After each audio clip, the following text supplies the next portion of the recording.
6월 7일 토요일 경건의 시간을 함께 하겠습니다. 기도하겠습니다. 지혜와 진리의 근원 되신 하나님, 오늘도 주님의 놀라운 말씀 앞에 저희를 인도하시니 감사드립니다. 이 시간 성령님께서 저희의 영혼을 밝히시고 기록된 말씀을 통해 하나님의 깊은 뜻을 온전히 깨달아 알게 하옵소서.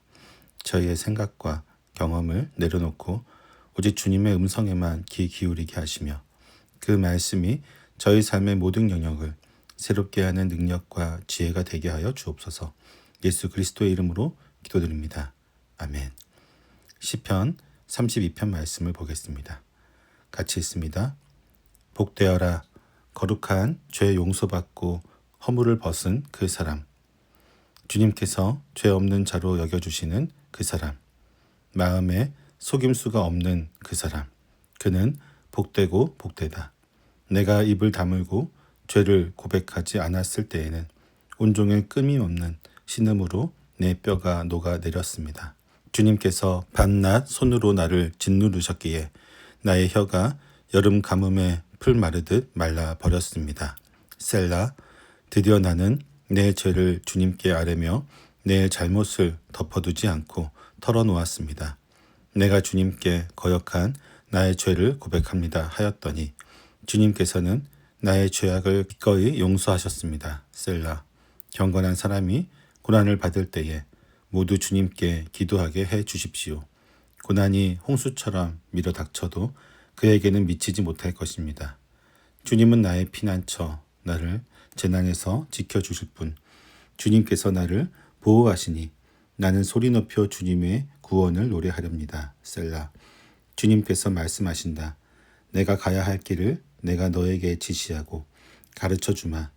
너를 눈여겨보며 너의 좋은 자가 되어주겠다. 너희는 제갈과 굴레를 씌워야만 잡아들 수 있는 분별 없는 노새나 말처럼 되지 말아라. 악한 자에게는 고통이 많으나 주님을 의지하는 사람에게는 한결같은 사랑이 넘친다. 의인들아, 너희는 주님을 생각하며 즐거워하고 기뻐하여라. 정직한 사람들아, 너희는 다 함께 기뻐 환호하여라. 아멘. 다윗은 1절에서 복 있는 사람을 이렇게 선언합니다. 복되어라. 거역한 죄 용서받고 허물을 벗은 그 사람. 그리고 2절에서 그 복을 더욱 구체화합니다. 주님께서 죄 없는 자로 여겨주시는 그 사람. 마음에 속임수가 없는 그 사람. 그는 복되고 복되다. 이 구절들은 하나님께서 죄를 용서하시고 우리의 허물을 덮어주실 때 비로소 참된 복이 시작됨을 분명히 합니다. 우리가 하나님께 우리의 죄를 숨기는 것은 잘못된 태도이지만 역설적으로 하나님께서는 자신의 죄를 인정하고 회개하는 자들의 죄를 친히 숨겨주시는 분이십니다. 여기서 용서받다는 히브리어로 나사인데 이는 들어올리다, 제거하다, 짊어지다라는 의미를 가집니다. 즉 하나님께서 우리의 죄짐을 친히 짊어지시고 우리에게서 옮겨가셨다는 뜻입니다. 또한 허물을 벗다는 카사로 덮다는 의미를 가집니다. 이는 죄를 속량하시고 그것을 완전히 덮어 보이지 않게 하셨음을 의미합니다. 마치 옷을 벗듯이 죄의 더러움을 완전히 제거해 주시는 영적인 그림입니다. 성경의 가르침은 하나님의 은혜가 우리의 죄를 완전히 가려주심을 드러냅니다. 어떤 번역본에는 2절의 뉘앙스를 여호와가 어떤 죄책도 탓하지 않는 자들이 얼마나 복이 있는가라고 파악하는데 이는 우리가 본래 죄인임에도 불구하고 하나님께서 우리에게 죄를 묻지 않으시는 은혜를 보여줍니다. 특히 2절에서 주님께서 죄 없는 자로 여겨주시는 그 사람이라는 표현은 중요합니다. 이는 하나님의 은혜로운 선언이며 우리가 본래 죄인임에도 불구하고 하나님의 긍휼하심으로 인해 의롭다 여김을 받은 칭의의 복음을 선명하게 보여줍니다. 이 칭의는 인간의 공로나 행위에 근거한 것이 아니라 오직 하나님의 전적인 은혜와 예수 그리스도를 믿는 믿음으로 말미암은 것입니다. 그리고 마음에 속임수가 없는 그 사람은 회개의 진정성을 드러냅니다. 하나님 앞에서 자신의 죄를 숨기려 하거나 합리화하지 않고 정직하게 죄를 인정하는 태도에서 참된 용서의 경험이 시작됨을 보여줍니다. 이 복은 세상의 어떤 번영이나 명예와도 견줄 수 없는 영원한 복입니다. 이 복은 하나님과의 온전한 관계 속에서 주어지는 고귀한 선물입니다. 죄가 가져오는 단절과 불화가 하나님의 용서로 인해 해결될 때 비로소 인간은 영혼의 깊은 만족과 참된 자유를 경험하게 됩니다. 이 복은 하나님의 주권적인 은혜로 말미암은 것이며 인간의 행위나 공로에 기반을 두지 않는 순전한 선물입니다. 다윗은 3, 4절에서 죄를 숨기고 고백하지 않았을 때 자신이 겪었던 처절한 고통을 토로합니다. 내가 입을 다물고 죄를 고백하지 않았을 때에는 온종일 끊임없는 신음으로 내 뼈가 녹아내렸습니다. 죄는 영적인 문제에 국한되지 않고 인간의 육체와 정신의 깊은 고통을 가져옵니다. 다윗은 죄를 숨김으로 인해 영혼의 갈증과 육체적인 쇠약함을 경험했습니다. 내면의 갈등과 영적인 침체는 신체적인 고통으로까지 이어졌습니다. 4절을 보면 주님께서 밤낮 손으로 나를 짓누르셨기에 나의 혀가 여름 가뭄에 풀 마르듯 말라버렸습니다. 라고 고백합니다. 이는 하나님의 징계가 그의 삶을 짓누르는 고통이었음을 보여줍니다. 물론 욥기의 경우처럼 모든 고통이 죄의 결과는 아니며 죄가 반드시 즉각적인 고통으로 이어지는 것도 아닙니다. 그러나 이 다윗의 경우에는 죄가 분명히 고통으로 이어졌으며 그는 이 고통이 하나님의 손에서 유래한 것임을 깨달았습니다. 숨겨진 죄는 우리를 잠식하며 생명의 활력을 빼앗아 합니다. 마치 몸 안에 숨겨진 질병이 서서히 전신을 파괴해가듯이 고백하지 않은 죄는 영혼의 건강을 심각하게 해칩니다. 이러한 상태에서 다윗은 하나님께로부터 오는 은혜와 평안을 경험할 수 없었습니다. 그러나 5절에서 다윗은 이 고통의 상황을 뒤바꿀 중요한 결단을 내립니다. 드디어 나는 내 죄를 주님께 아뢰며 내 잘못을 덮어두지 않고 털어놓았습니다. 내가 주님께 거역한 나의 죄를 고백합니다 하였더니 주님께서는 나의 죄악을 기꺼이 용서하셨습니다. 셀라. 죄를 숨기던 고통에서 벗어나 자신의 죄를 하나님께 정직하게 아뢰고 털어놓았을 때 하나님께서는 즉시 그리고 기꺼이 그의 죄를 용서하셨습니다. 털어놓다라는 표현은 숨겨진 것을 드러내고 밝히는 행동을 의미합니다. 이는 하나님 앞에서 변명이나 합리화 없이 있는 모습 그대로 자신의 죄를 인정하는 신실한 회개를 의미합니다.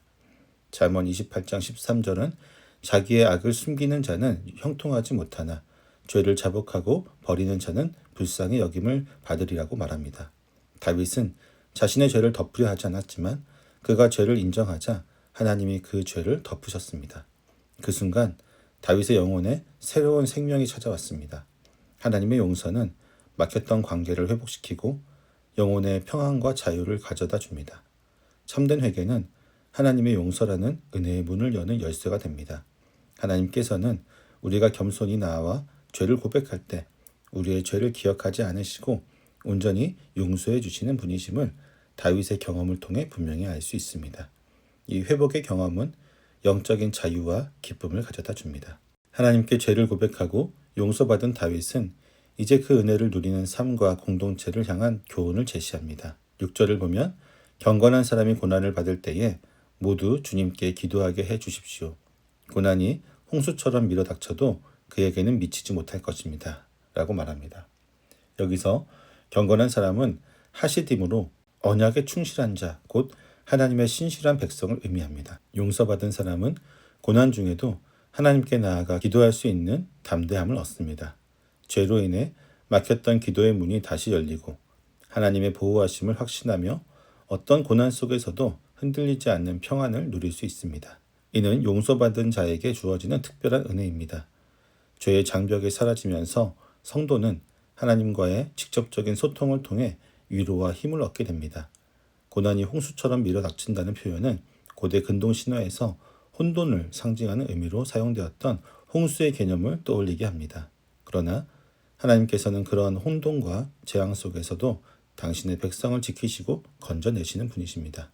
다윗은 7절에서 하나님을 자신의 피난처로 고백하며 구원의 노래를 부릅니다. 죄의 사슬에서 벗어나 용서의 자유를 경험한 사람은 하나님만이 유일한 피난처임을 깨닫고 그분의 보호하심을 찬양합니다. 이 찬양은 억지로 나오는 것이 아니라 깊은 감격과 감사에서 우러나오는 진정한 기쁨의 표현입니다. 재난과 위험 속에서도 하나님의 친히 방패가 되어주시고 피할 곳이 되어주신다는 확신은 용서받은 자의 삶에 깊은 평안과 담대함을 선사합니다. 그의 영혼은 이제 억압과 고통에서 해방되어 진정한 자유를 누리며 하나님을 온전히 높일 수 있게 된 것입니다. 이어서 8절과 9절에서는 하나님께서 용서받은 자에게 베푸시는 친밀한 인도하심과 경고가 나타납니다. 다윗은 현자의 역할을 맡아 회중에게 자신이 옳은 길을 가르친다고 확신시킵니다. 주님께서 말씀하신다. 내가 가야 할 길을 내가 너에게 지시하고 가르쳐주마. 너를 눈여겨보며 너의 좋은 자가 되어주겠다. 하나님은 용서받은 백성을 버려두지 않으시고 친히 그들의 삶의 길을 인도하시고 가르쳐 주시겠다고 약속하십니다. 여기서 길이라는 용어는 삶의 여정을 가리키는 은유로서 지혜 전승에 분명하게 들어맞는 표현입니다. 하나님은 마치 아버지가 자녀를 보살피듯 세밀한 관심과 사랑으로 우리를 돌보시고 최선의 길로 인도하시겠다는 약속입니다. 하나님은 우리의 걸음을 지시하시고 말씀으로 가르치시며 친히 우리의 좋은 자가 되어주시는 분이십니다. 동시에 경고의 말씀도 주어집니다. 너희는 제갈과 굴레를 씌워야만 잡아둘 수 있는 분별 없는 노새나 말처럼 되지 말아라. 이는 하나님의 인도하심에 순종하지 않고 완고하게 고집부리는 사람들을 향한 경고입니다. 용서의 은혜를 경험했다면 이제는 하나님의 말씀에 귀 기울이고 그분의 뜻에 자원하여 순종해야 합니다. 하나님은 강제로 이끄시는 분이 아니라 우리 스스로 지혜를 택하고 바른 길을 걷기를 바라십니다. 잠언 26장 3절이 말에게는 채찍이요 나귀에게는 제갈이요 미련한 자의 등에는 막대기니라 라고 표현하듯이 제갈과 굴레가 필요한 동물처럼 억지로 끌려가지 말고 사랑과 신뢰로 주님께 순종하며 지혜로운 선택을 할 것을 촉구합니다. 이런 자는 어리석은 자에 속하지만 의롭고 현명한 자는 자유롭고 기꺼이 하나님께 복종합니다. 이는 하나님의 자녀로서 마땅히 보여야 할 성숙한 신앙의 태도를 의미합니다. 다윗은 10절에서 악인과 주님을 의지하는 사람의 운명을 대조하며 그 결말을 제시합니다. 악한 자에게는 고통이 많으나 주님을 의지하는 사람에게는 한결같은 사랑이 넘친다. 죄를 고백하지 않고 고집스럽게 악한 길을 걷는 사람에게는 끊이지 않는 고통이 뒤따릅니다. 이는 죄가 궁극적으로 가져오는 파괴적인 결과를 보여줍니다. 반면 주님을 의지하며 그분의 용서와 인도하심을 따르는 사람에게는 하나님의 변함없는 사랑인 헤세드, 곧 충성된 사랑이 충만하게 부어집니다. 이 사랑은 환난 중에도 흔들리지 않는 평안과 기쁨의 원천입니다. 하나님의 사랑은 우리의 삶을 덮고 어떤 어려움 속에서도 우리를 지탱하는 힘이 됩니다. 악인의 삶이 죄로 인해 고통과 불안정으로 가득하다면 하나님을 의지하는 자의 삶은 그분의 영원하고 신실한 사랑으로 인해 견고하며 풍요로워집니다. 이는 감정적인 사랑을 넘어 모든 필요를 채우시고 삶을 보호하시는 하나님의 적극적인 은혜를 의미합니다. 이처럼 의인과 악인의 상태에 대한 구분은 지혜 전승에서도 널리 알려진 주제입니다. 마지막으로 다윗은 11절에서 의인들을 향한 초청과 권면으로 마무리합니다. 의인들아, 너희는 주님을 생각하며 즐거워하고 기뻐하여라. 정직한 사람들아, 너희는 다 함께 기뻐 환호하여라. 여기서 의인은 스스로 의로워서가 아니라 하나님의 은혜로 죄를 용서받고 의롭다 여김을 받은 사람들을 의미합니다. 사도 바울이 로마서 4장 4절과 8절에서 이 시편의 시작 구절을 인용하여 지적하듯이 하나님의 용서는 순수하게 하나님의 은혜의 행위로 주어집니다. 따라서 이 회개는 하나님의 용서를 받을 만한 행위가 아닙니다. 이러한 의인들은 죄의 속박에서 벗어나 진정한 자유와 기쁨을 누리기에 하나님 안에서 즐거워하고 기뻐하며 소리 높여 환호할 수 있습니다. 이것이야말로 용서받은 죄인이 누리는 가장 아름다운 특권이자 마땅한 반응입니다. 그들의 기쁨은 억압된 감정의 해방에서 오는 것을 넘어 하나님의 공의로운 통치와 자비로운 사랑을 경험한 데서 비롯되는 깊은 영적인 환호입니다. 온 마음을 다해 하나님을 찬양하고 그분의 구원 사역에 기뻐하며 참여하는 것은 의롭다 함을 받은 자들의 삶의 본질적인 요소입니다. 오늘 우리는 이 말씀을 통해 다윗이 경험한 죄의 고통과 용서의 기쁨을 깊이 묵상했습니다. 죄를 숨겼을 때 그에게 찾아왔던 깊은 괴로움, 그리고 죄를 고백했을 때 하나님께서 베푸신 기꺼운 용서는 우리에게 큰 교훈을 줍니다. 우리 모두는 다윗처럼 죄를 숨기려는 본성을 가지고 있습니다. 그러나 죄는 숨길수록 우리의 영혼과 육체를 병들게 합니다. 이는 마치 몸 안에 숨겨진 독이 서서히 퍼져나가듯이 죄의 영향력이 우리 삶의 모든 영역을 황폐하게 만드는 것입니다. 하나님께서는 우리가 죄를 고백하고 돌이킬 때 우리의 죄악을 기꺼이 용서하시고 깨끗하게 하십니다. 이 은혜가 바로 복음의 핵심이 됩니다. 야고보서 4장 8절에서 10절이 하나님을 가까이 하라. 그리하면 너희를 가까이 하시리라. 죄인들아 손을 깨끗이 하라. 두 마음을 품은 자들아 마음을 성결하게 하라. 슬퍼하며 애통하며 울지어다. 너희 웃음을 애통으로 너희 즐거움을 근심으로 바꿀지어다. 주 앞에서 낮추라. 그리하면 주께서 너희를 높이시리라고 권면하듯이 주님 앞에서 자신을 낮추는 것이 중요합니다. 시편 기자는 자신이 고통에서 벗어나도록 하나님 앞에서 자신을 낮춘 모범을 보여줍니다.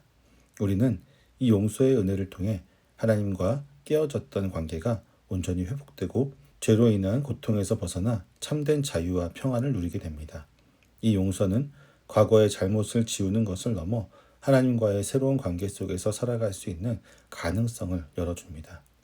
용서받은 사람은 이제 하나님의 인도하심을 따르고 그분의 한결같은 사랑 속에서 살아가게 됩니다.